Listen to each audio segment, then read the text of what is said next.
एक दिन क लीला सुना घटना घटल ससुरारी में।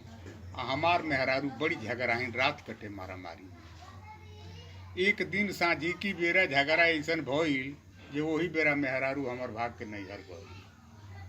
बीतल 2-4 माह त माघ क पड़ल पाला और सेकला जाट त जपे लगनी हम मेहरारू क माला। भइल गई झगड़ा सुलझावे चल गई ससुरारी में। अब मेहरारू से पहले भेंट हो गई ओकरे गाँव के बाजारी।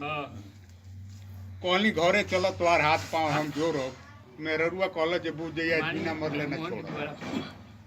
कैसहू बाजार छोड़ौली कहली इहो हमारा मंजूर बा, लेकिन तोहरो आज बुझा जाई जे दिल्ली कितना दूर बा। घरे गईली खूब गोहरौली मौगी मलस नाई निहोरा के और ससुर जी की बगल में भइल बिछौना बोरा। अब ससुर खटिया पर हम भुइया आई हमरा तनिको ना शोभे आ खटिया के नीचे घुसली सुई से लगली गो।